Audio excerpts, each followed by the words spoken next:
todos bem-vindos a mais um episódio do SomaCast, um videocast desenvolvido pelo Grupo Soma, Grupo de Pesquisa e Manejo em Saúde do Solo, da Exalc USP. Eu sou João Vitor Santos Paixão, sou estudante de Engenharia Agronômica e hoje serei um dos apresentadores, aqui juntamente com o Roberto. Olá, meu nome é Roberto Pinheiro, sou engenheiro agrônomo e pós-doutorando no Grupo Soma da Exalc USP. Primeiramente, gostaríamos de estar agradecendo ao PSEG por todo o auxílio e apoio que vem dando nesse projeto. No episódio de hoje, nós iremos conversar um pouquinho sobre tecnossolos como uma estratégia de recuperação de áreas degradadas. Para essa discussão, nós contamos com dois especialistas na área, que têm se dedicado a aprender sobre o assunto, e a gente vai explorar um pouquinho sobre a construção ou reconstrução destes solos, e que pode apresentar uma grande importância estratégica para recuperar parte do carbono perdido, além dos desafios e oportunidades desse processo. Bom, então para conversar com a gente, é um prazer ter o professor Tiago Osório Ferreira, que é engenheiro agrônomo pela Universidade Federal de São Carlos, é mestre e doutor em solos e nutrição de plantas pela Exalc USP. Entre os anos de 2006 e 2013 foi professor da Universidade Federal do Ceará e desde 2013 é professor do Departamento de Ciências do Solo da Exalc USP. Coordenador do Grupo de Estudos e Pesquisa em Geoquímica de Solo, tem experiência na área de gênese de solo, geoquímica de solos, biogeoquímica de solos de terras úmidas. É bolsista de produtividade do CNPq e, ano passado, em 2023, foi listado como um dos cientistas mais influentes do mundo, de acordo com a Universidade de Stanford. Um prazer tê-lo aqui, professor Tiago. Prazer todo meu, obrigado pelo convite. Juntamente com o professor Osório, nós temos o pós-graduando Francisco Ruiz. Ele é engenheiro agrônomo, mestre e doutor em solos e nutrição de plantas. Teve toda a sua formação na Exalc USP, com um período sanduíche na França. Atualmente é pós-doutorando na Fundação de Amparo à Pesquisa do Estado de São Paulo, FAPESP, e atua na área de biogeoquímica do solo com foco nos processos de estabilização da matéria orgânica do solo em mangue e solos construídos, que será a nossa abordagem de hoje, o tecnossolos. Muito obrigado, Roberto e João. Muito obrigado pelo convite. Bom, a terminologia tecnossolos talvez seja pouco conhecida pela sociedade de maneira geral, né?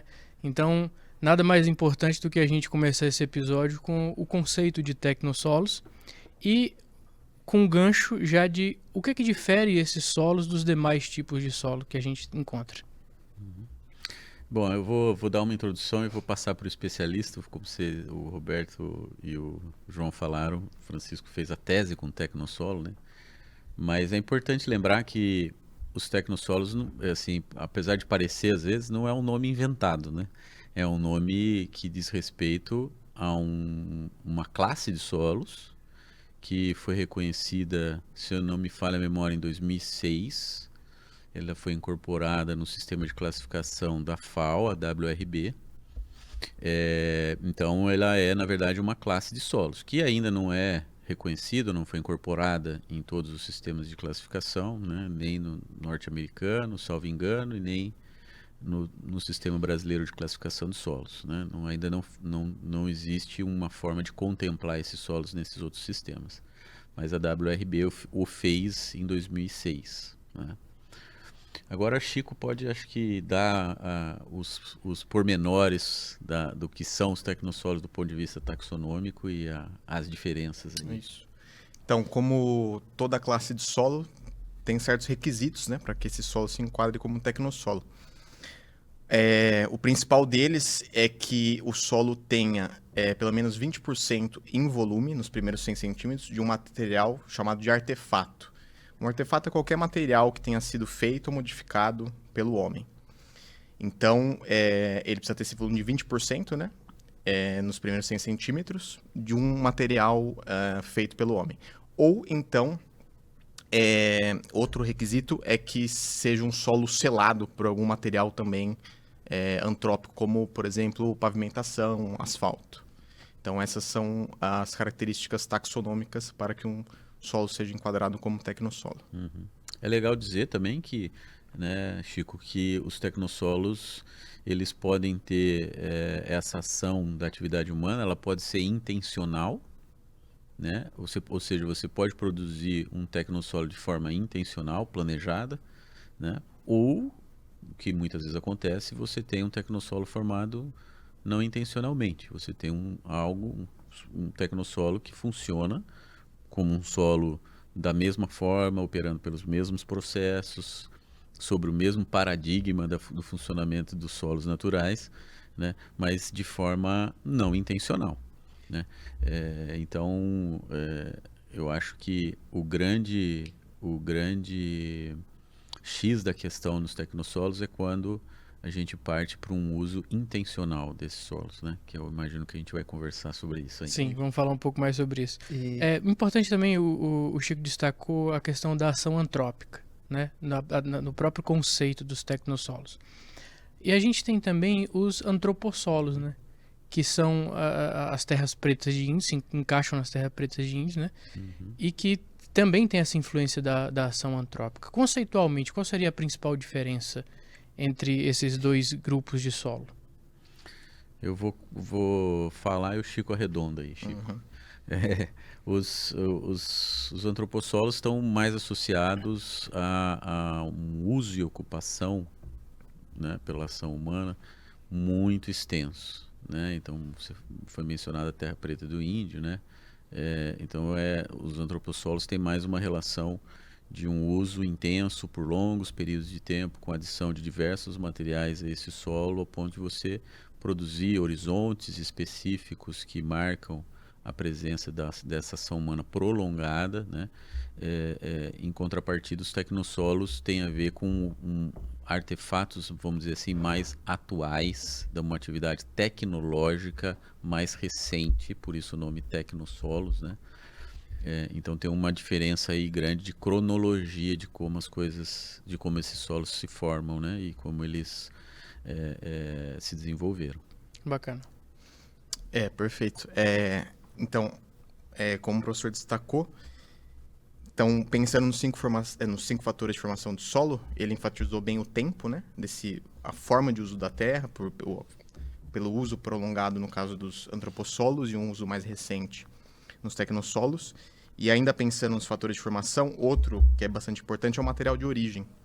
Porque no antropossolo, o material de origem é o próprio solo natural que foi sendo modificado ao longo do tempo. Então, quando você fala de antropossolo, geralmente você tem um horizonte antrópico. Por exemplo, o A antrópico Perfeito. do terra preta de índio. Já no tecnossolo, como você tem 20%, pelo menos 20% em volume de artefatos, o artefato faz parte do material de origem. Então, às vezes, você tem um perfil do solo inteiro, com vários horizontes, e todos são horizontes antrópicos, mais de tecnossolo. Faz parte, ou às vezes é o próprio material de origem. O artefato, pode ser 100%. 100% é o material de origem daquele solo. E aí também para essa questão de uso da terra, os antropossolos estão associados a sítios arqueológicos ou terras agrícolas, com histórico de ocupação de longo prazo. E os tecnossolos estão mais relacionados a um ambiente urbano ou de mineração. Bacana. talvez a maior diferença seja o ponto de construção desse solo, né? Então, talvez o antropossolo é relacionado às atividades humanas e o tecnossolo é uma construção humana de um solo, correto? Se eu tiver... Você tem um ponto zero marcado pela deposição de um material antrópico, né? E aí a pedogênese toma ação. Essa é uma das grandes, eu acho que uma das grandes sacadas de se estudar tecnossolo, né? Você é capaz de acompanhar processos. Você tem o controle do tempo zero, exatamente. Né? Então você sabe exatamente quando aquela pedogênese iniciou, sem ter que, muitas vezes, né? Sem ter que, na maioria das vezes, quase 100% das vezes, ter que lançar mão de coisas como uma datação, né? Então você sabe exatamente quando aquele processo, a pedogênese começou. E é muito interessante porque você pode acompanhar muitos dos processos que nós, que estudamos solos, às vezes a gente tem que inferir com base, lógico, em feições morfológicas e tal, mas você consegue de fato acompanhar esses processos em pleno acontecimento, desde o início. Então, os tecnossolos eles podem funcionar como um bom modelo de estudos para a gente entender solos que estão no início do desenvolvimento, como que as coisas de fato acontecem e se concatenam, né? Então é um objeto de estudo muito interessante. Bacana. E Chico, no seu doutorado, você estudou bastante sobre a qualidade do solo e a estabilização da matéria orgânica em tecnossolos, correto? E principalmente ou exclusivamente em áreas de mineração. Isso. Não sei se houve, mas se houve, qual foi a principal motivação da sua tese? O que te originou a estar fazendo essa pesquisa? E qual é o impacto da mineração na degradação do solo e também na perda da matéria orgânica? Uhum. Bom, a gente, no início na verdade, eu comecei a trabalhar com tecnossolos no mestrado, né? E a gente estava explorando algumas áreas potenciais e a gente achou uma área em Saltinho, né? Que era uma área de mineração de calcário. E andando por lá, a gente viu um tecnossolo, que né, foi a grande estrela, na verdade, né, do mestrado e da O tese. O tecnossolo. pedólogo até se emociona quando encontra uma coisa dessa. Que era um solo com um teor de matéria orgânica, assim, incomum, né? A gente achou Inclusive para solos naturais. Né? inclusive para solos naturais. A gente encontrou um tecnossolo lá que nos primeiros 10 centímetros tinha mais de 8% Nossa. de carbono, né? Que a gente sabe que isso é para o estado de São Paulo, tirando manguezais e algumas solos de altitude, né? Uhum. É muito incomum. E na região que ele estava, não tinha nada não próximo. existia registro nenhum, né?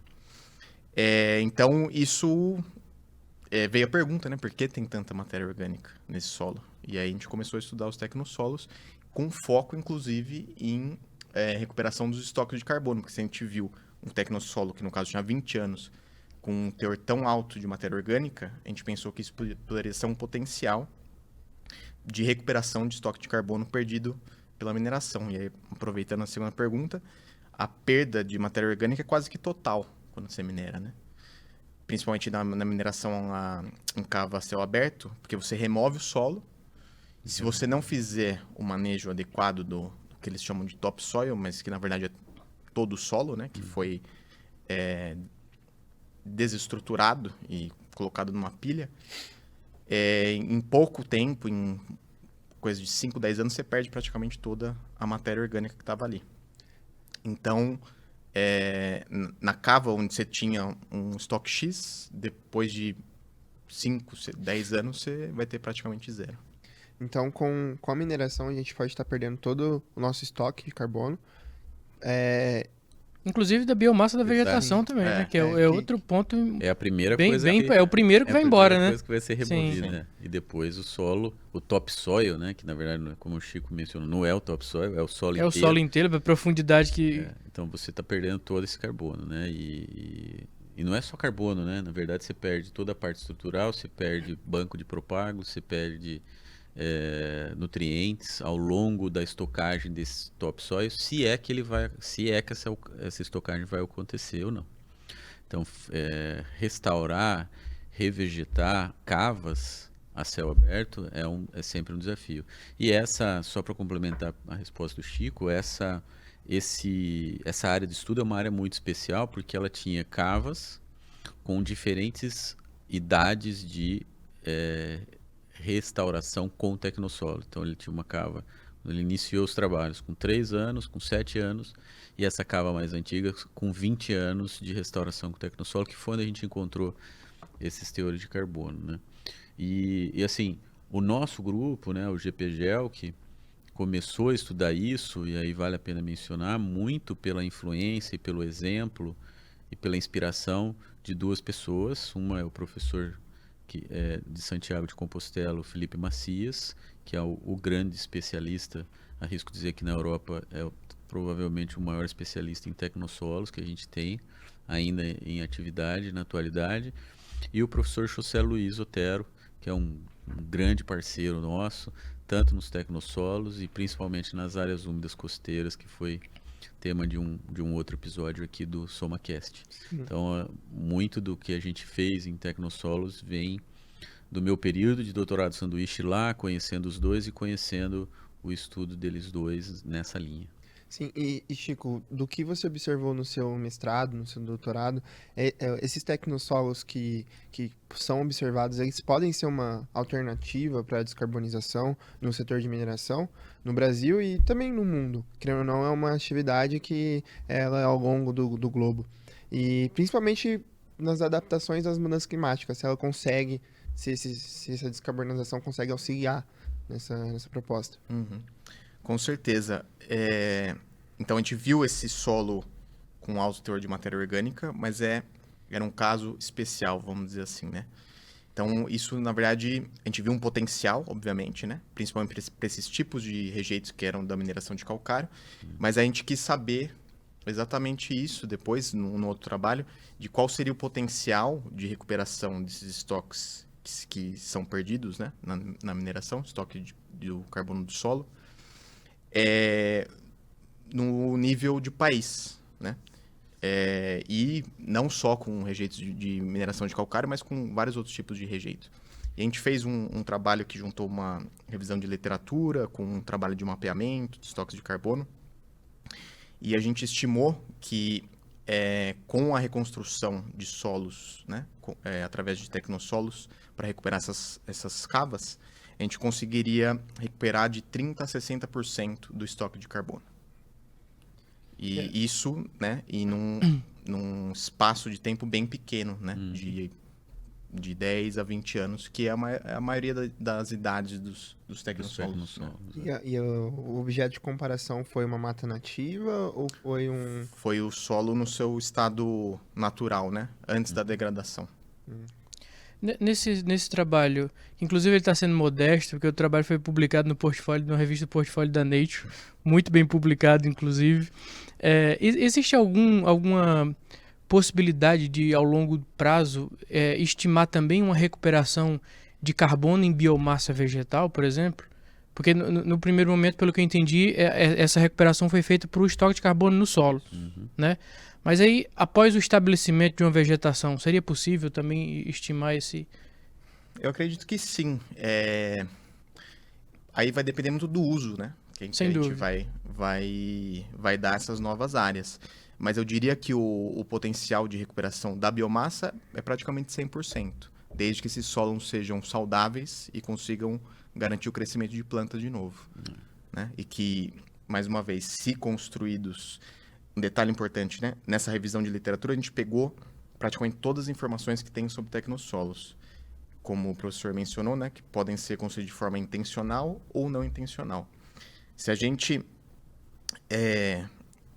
pensar estrategicamente na recuperação dessas cavas, a gente consegue selecionar também materiais que a gente sabe que promovem um acúmulo de matéria orgânica, né? E que podem, e com certeza, né? Garante uma boa fertilidade para esses solos. Então, a gente consegue, provavelmente, recuperar até mais do que 60% do estoque de carbono do solo. E da biomassa, eu arrisco dizer que praticamente 100%.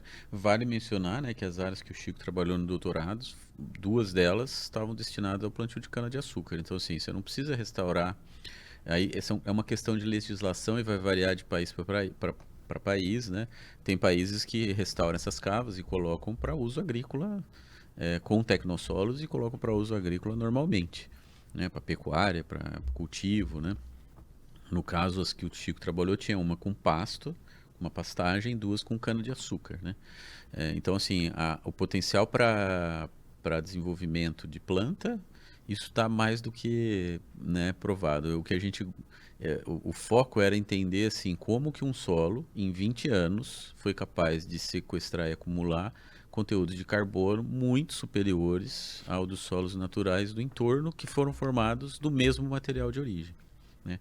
Então aí a gente tem várias coisas, e aí que eu digo que é um modelo muito bacana para a gente entender o tempo da pedogênese, que a gente tem aquela ideia, né, que a pedogênese ela opera longos períodos de tempo e tal.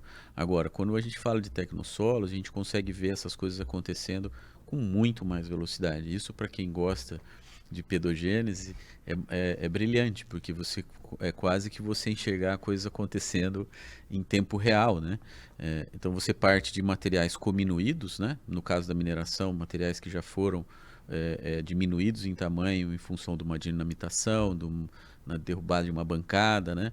E então isso acelera muito os processos de intemperismo, acelera a neoformação de argilominerais, acelera, portanto, a gênese de agregados, acelera a estabilização e a proteção da matéria orgânica, e isso as coisas têm uma sinergia, né? O processo de intemperismo tem uma sinergia muito importante com o da pedogênese e da estabilização da matéria orgânica. E aí o Chico mencionou um ponto que eu acho que é fundamental, e aí eu vou parafrasear e plagiar o Felipe Macias, que ele fala, né? Tecnossolos, em espanhol, suelos à la carta, né? Ou seja, os tecnossolos eles podem ser concebidos, montados a partir do que você quiser fazer.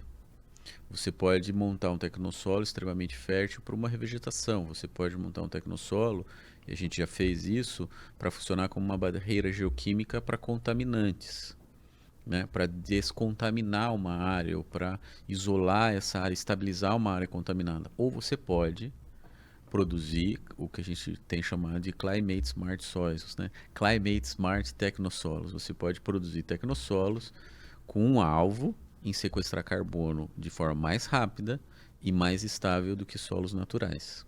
É aí que tá. E o que está por trás disso que eu gosto sempre de estressar e bater nesse ponto? O que está por trás de um bom funcionamento de todas essas estratégias é um profundo conhecimento de processos de ocorrência em solos naturais.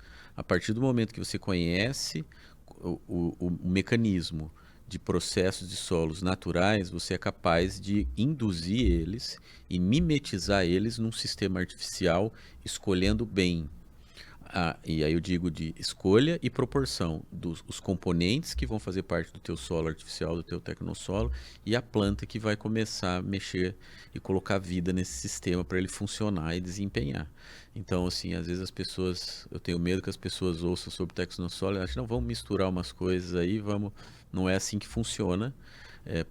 E o risco é muito grande, principalmente quando a gente fala de áreas que você precisa de uma descontaminação, você precisa de uma barreira geoquímica. Então aí você tem que partir de um conhecimento muito específico e muito aprofundado desses processos de solos naturais, ou seja, eles são os modelos.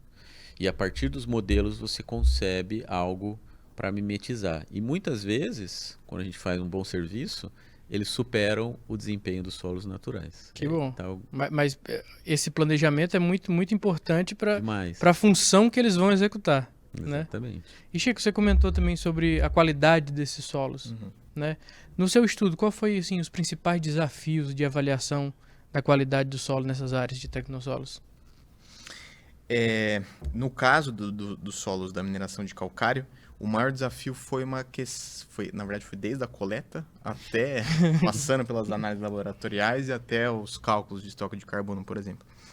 Porque esses solos tendem a ser hiperesqueléticos, que a gente fala, né? Que são solos com uma concentração de terra fina muito pequena. Muito por conta, porque naquele caso eram regiões de mineração de calcário que foram diminuídos, mas mesmo assim são fragmentos grandes. Sim. Então, para coletar um anel que a gente tira para densidade... A quantidade de cascalho é muito grande, né? Muito grande. Né? Então, a gente teve que fazer um outro método, por exemplo, para avaliar a densidade do solo.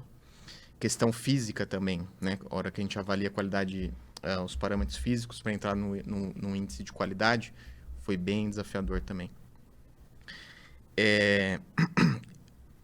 Nesse caso dos tecnossolos de calcário, vamos colocar assim, mas a gente tem um tecnossolo com material que, por exemplo, um tecnossolo não intencional, que tem um material com potencial de contaminação, será que o índice de qualidade do solo que a gente usa, geralmente para solos agrícolas, se adapta a esse Sim. tipo de solo?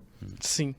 Então, eu acho que a ciência do solo, né, da qualidade do solo e tecnossolo, tem que caminhar para desenvolver um índice de qualidade para tecnossolos. Acho que seria algo bastante interessante. E talvez com indicadores específicos para cada tipo de tecnossolo que o professor Tiago acabou de citar aqui. Né? E o Chico participou de um outro trabalho, você mencionou a tese do Hermano, né? Sim. O Hermano trabalhou no estuário lá de Regência, que foi um ponto onde se chegou, né, a toda a lama, vamos falar assim, que proveniente da barragem Fundão, do rompimento da barragem Fundão no caso de Mariana, né? E a gente vem monitorando aquela área desde 2015. Né? Então, nós estudamos um tecnossolo que foi formado naquelas condições, numa condição estuarina. numa condição com presença de hidromorfismo, né? E de fato se formou, isso também já está publicado, né? Se formou um tecnossolo, o Chico é coautor desse trabalho, que funciona, é um tecnossolo que funciona drasticamente, de forma drasticamente diferente aos tecnossolos aqui da mineração de calcário. Quer dizer, eu acho que eu concordo plenamente. Nós temos que talvez pensar em estratégias para se aferir essa saúde do solo que sejam focadas em tecnossolos, né? É lógico que a gente sempre tem essa tendência de comparar com Sim, com áreas agrícolas áreas naturais, padrão, né? Sem Com dúvida. solos naturais. Sim. Possivelmente desde o do começo da nossa conversa, a gente nessa mesa falou um pouquinho sobre o uso do tecnossolo como produção agrícola de cana-de-açúcar, de pastagem. Não sei se pode ter havido algum outro comentário sobre alguma outra cultura, o que leva a entender que existem diversos potenciais produtivo ou então para estoque de carbono. O solo, o tecnossolo, ele pode ser como se fosse uma massa de modelar, desde que, obviamente, com devido estudo, projeção ao longo do tempo, ou ele tem um potencial específico tanto para agricultura ou outros aspectos que você acha, que vocês consideram interessante tá abordando?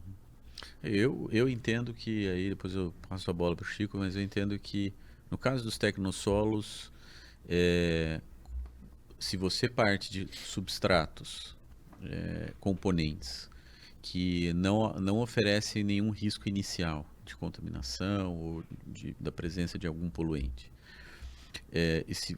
e você tem um alvo para aquele tecnossolo, quando você está nessa situação, meio que o céu é o limite. Ou seja, aí você pode pensar nessas diferentes estratégias. Eu posso atacar restauração, eu posso atacar agricultura, eu posso atacar sequestro de carbono, eu posso atacar descontaminação, né? Desde que você tenha substratos que são passíveis, não é qualquer material que você pode utilizar. E acho que uma coisa que é importante mencionar aqui, que os tecnossolos, eles, além de ser um solo, assim, solos fantásticos para a gente aprender pedogênese, né, e enxergar a pedogênese, restaurar áreas degradadas, eles são uma estratégia muito interessante para sequestrar carbono, mas também para revalorizar resíduos. Revalorizar materiais que são deixados numa cava ou empilhados em algum lugar e que não tem valor nenhum, que na verdade muitas vezes oferece um risco ambiental iminente para as pessoas e para tudo que está em volta. Então, dois ou mais problemas são resolvidos, né? Exatamente. Tanto o aumento do sequestro de carbono, como a destinação mais adequada desses resíduos que, se não tivesse construindo o tecnossolo, ia estar em outro lugar contaminando. Revalorizando esses resíduos, né? Ao invés de estar empilhado, né? Podendo trazer algum risco de algum, né, como a gente viu historicamente em alguns casos, né? Esses materiais podem ser revalorizados para se tornar um sistema natural, que é um dos sistemas mais bonitos e complexos que a gente tem no planeta, que é um solo, que vai desempenhar depois uma série de serviços, que a gente sabe que os solos desempenham. Então, eu acho que não tem revalorização maior que essa, né? Você pegar um substrato que está lá empilhado e transformar aquilo num solo funcional e saudável. Eu acho que essa é a cereja, é a grande cereja do bolo dos tecnossolos. Perfeito, nada a acrescentar. E só uma característica importante, pensando em agricultura e pensando na característica que você apontou, Chico, sobre um alto teor de cascalho nesses solos e tal. Então, para uso agrícola, talvez uma baixa capacidade de armazenamento de água, por conta dessa grande quantidade de cascalho, crescimento de raiz, talvez alguma coisa assim que você conseguiu observar no campo. Pergunta de leigo, porque eu nunca vi um tecnossolo no campo. Eles tinham uma drenagem bastante acelerada, né? E o que dá para perceber bem, principalmente na cana, é que na época de seca, a cana sentia muito, né? Mas, novamente, esses tecnossolos que eu estudei, um experimento não foi elaborado por nós, né? A gente chegou lá e já era a situação da mineradora. Sim. É possível melhorar isso, né? Então, talvez combinar outros rejeitos. Nesse caso do calcário mesmo, com esse elevado teor de matéria orgânica. Outras espécies vegetais, outras talvez. Outras espécies vegetais, né? Exato. Outras combinações dos materiais que já existiam na mina, né? Eles têm esse fracionamento de tamanho, né? Dependendo se é escavado, se é depois de uma explosão. Então, se existe uma questão logística ali, até na própria forma de despejar os rejeitos, né? Novamente na cava, você pode fazer isso de uma forma mais organizada que acabe melhorando a estrutura do solo, de repente. Sim. Chico, uma última dúvida sobre, assim, sua tese. A gente toda hora voltando nela, que é muito interessante. Mas eu gostaria de saber se, por acaso, teve alguma análise de produtividade entre a cana produzida no Tecnosol e das canas ao redor, né? Porque aqui, com certeza, devia ter cana ao redor que não era Tecnosol. Houve bem informalmente, porque foi uma informação que a gente não conseguiu ter muito bem. Porque as áreas eram arrendadas lá e passou por várias mãos ao longo do tempo. Mas a produtividade era abaixo, assim, 70% da média ali, do que era produzido no solo do entorno. Muito por conta, eu acredito, da questão física mesmo. Porque quando a gente analisa a fertilidade é boa. Porque você tem muita coisa intemperizando e liberando nutrientes ali, né? Mas a questão da física do solo acho que foi o grande impedimento. Agora isso é importante mencionar, de novo, destacar um ponto que o Chico já mencionou, né? Esses tecnossolos, eles não foram em nenhum momento exatamente concebidos. Foi uma operação que a mina, a mineradora resolveu fazer e a gente foi lá analisar, porque é um experimento grande a céu aberto com uma cronossequência. Então, assim, um presente, né, para quem quer fazer pesquisa. Agora, depois a gente fez trabalhos, por exemplo, vou citar aqui o mestrado da Tayana, né? Ela trabalhou, nós concebemos tecnossolos a partir de diferentes rejeitos. O nosso alvo principal, nosso target era rejeito de construção civil, de diferentes naturezas e outros materiais.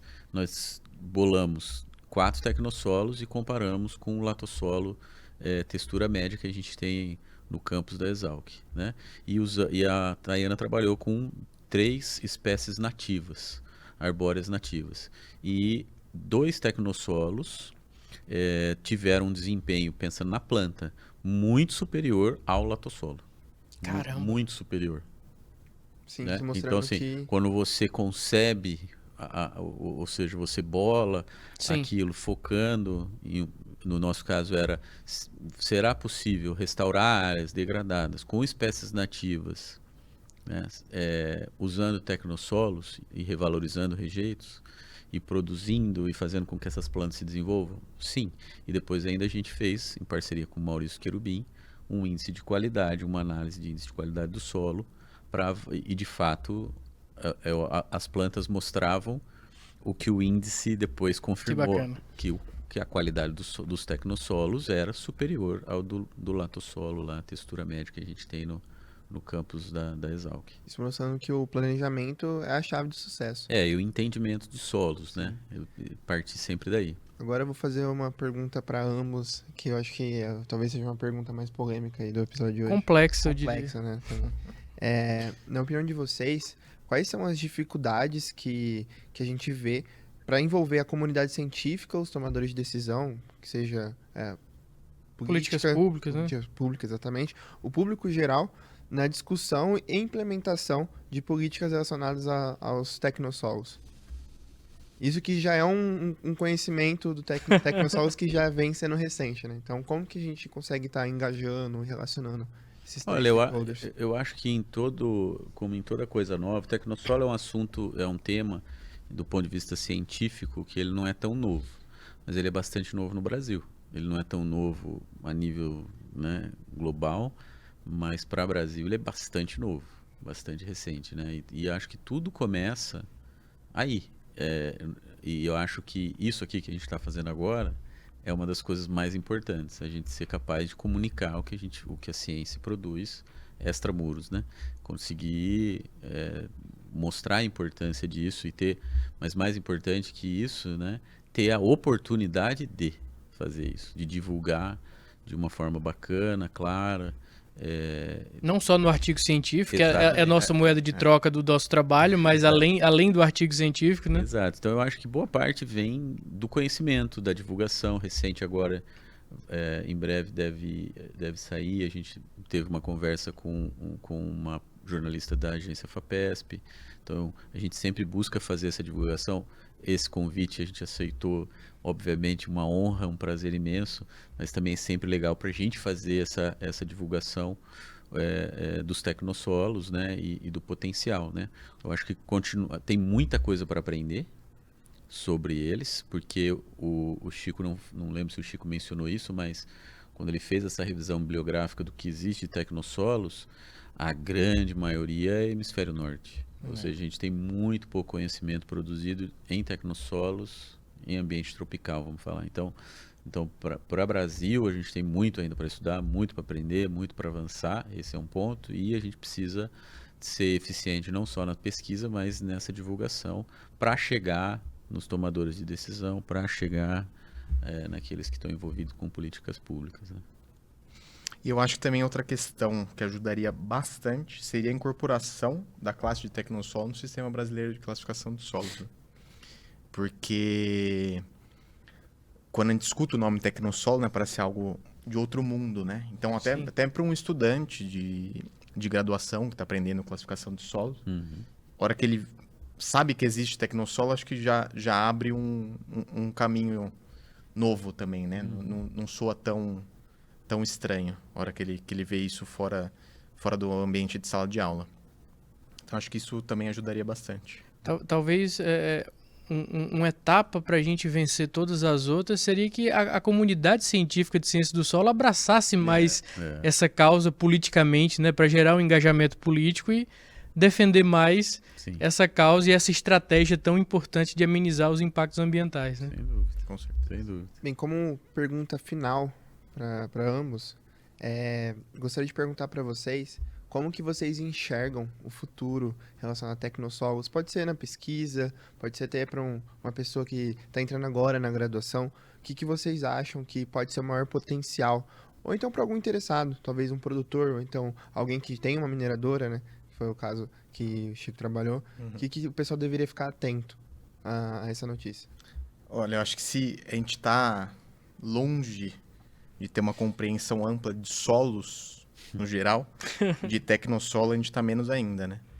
Então, ainda mais contando com essa diversidade de materiais que a gente pode combinar, tem uma avenida aí enorme para a gente explorar, né? Acho que a gente está bem no começo e a ideia é tentar essas combinações, né, de materiais, principalmente o reaproveitamento de rejeitos, para a gente tentar elaborar cada vez mais tecnossolos mais eficientes no que ele se propõe a fazer. Bacana. Eu acho que o Chico já apontou para mim, assim, né, a maior fronteira realmente é entender de fato como que esses solos artificiais, vamos por assim, né, os tecnossolos, funcionam no ambiente tropical, né? A gente viu na tese do Chico que coisas como por exemplo transformações minerais, neoformação de argilominerais, que são tidos como processos que ocorrem numa escala de tempo assim que é muito longa, aconteciam em uma década ou até menos. Então isso mostra que alguns dos paradigmas que a gente tem dentro da ciência do solo, lógico, o que controla a formação e o funcionamento e os processos que operam nesse solo são os mesmos, mas alguns dos paradigmas de tempo de formação, o tempo para você estabilizar carbono e estocar carbono em grande quantidade, essas coisas elas não valem. Isso a gente já conseguiu provar com a tese do Chico, que elas não necessariamente se aplicam aos tecnossolos. Então, o que mais será que não se aplica aos tecnossolos? Essa é a pergunta. O que será mais? Em que mais que será que eles vão surpreender a gente, né? Então, é o que o Chico falou, tem uma avenida de coisa para a gente aprender, né, acerca deles e aprender com eles, que eu acho que é o mais bacana. Estudar tecnossolo é uma chance para quem gosta de processos, de ocorrência natural em solos, e para quem gosta de pedogênese, é uma experiência diferente. Assim, você aprende muito com os tecnossolos. Eles ensinam bastante. Né? Então, acho que aí a gente tem um grande leque de oportunidades para estudos, né? E conforme a gente vai estudando, as aplicações vão aparecendo, né? A gente começou com tecnossolos, o Chico não falou, né? Mas ele, na iniciação científica, você mexeu com Sim, tecnossolos, né? para imobilização Mas, de contaminantes. olha lá, era para contaminantes. Depois apareceu o carbono, né? Então, conforme a gente vai estudando, a gente vai enxergando aplicações, a gente vai aprendendo e vendo, olha, isso tem uma aplicação importante aqui, interessante aqui, então, vamos ver.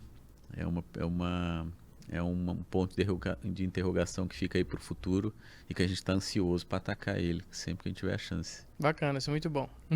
Ótimo, depois dessa mensagem final, em que os nossos telespectadores, obviamente, devem ter ficado atentos a essa conversa, eu gostaria de estar agradecendo a vocês dois pela disponibilização, pelo tempo que vocês estão aqui conosco. Imagino que essa agenda possa ser difícil ter dado certo. E deixo agora um espaço para vocês estarem agradecendo ou dizendo alguma mensagem qual vocês acham interessante. Perfeito. Bom, primeiramente, muito obrigado pelo convite, Roberto e João. Foi um prazer ter essa conversa aqui descontraída. Foi meu primeiro podcast. Que bacana. Mas muito legal, acho que é bem importante essa forma de divulgação, como você mesmo apontou. A gente acha que o artigo científico é o produto final, mas isso tem que chegar para o público geral de uma forma mais interessante e mais atrativa. Então foi uma experiência excelente. Muito obrigado. Eu agradeço de novo, aproveito como eu fiz da última vez que eu tive aqui para agradecer o grupo, né, o GPGEL, que as coisas que a gente executa, de novo, são fruto de um trabalho extenso e exaustivo de jovens cientistas aí, né? Eu mencionei a Tayana, mas a gente tem a Beatriz Marquese, que trabalhou com tecnossolos a partir de rejeito de minério de ferro, com uns dados muito bacanas, em parceria também com o Maurício Querubim. Enfim, nós temos outras pessoas envolvidas nesse tema, né? E o Chico é um deles, né? E que fez um trabalho muito bacana focado em mudanças climáticas, em carbono. Então, agradecer o grupo, agradecer e parabenizar, né, o Grupo Soma, que é um grupo parceiro do nosso grupo, Com né? certeza. Que o Maurício é um grande amigo. Então, agradecer o SomaCast, vocês, pela acolhida, pelo convite, um prazer imenso e agradecer a oportunidade de a gente divulgar um pouquinho do que a gente faz e parabenizar vocês pelo belo trabalho que vocês têm feito aqui no SomaCast. Desejo vida longa ao SomaCast. Bacana. E muito sucesso. Muito obrigado. Muito obrigado a vocês dois. Muito obrigado pela mensagem de vocês. E você, cara ouvinte, ou quem está nos assistindo agora, se vocês tiverem interesse nesse assunto ou em outros assuntos sobre saúde do solo e ciência do solo, não deixem de acessar nosso site, que é o www.soma.com.br, e acessar também as nossas mídias sociais, o Instagram, o YouTube e o LinkedIn. Nos sigam e vocês irão com certeza aproveitar muito mais oportunidades que estão por vir. Muito obrigado a todos e até um próximo episódio. Tchau, tchau. Tchau, tchau. Até a próxima.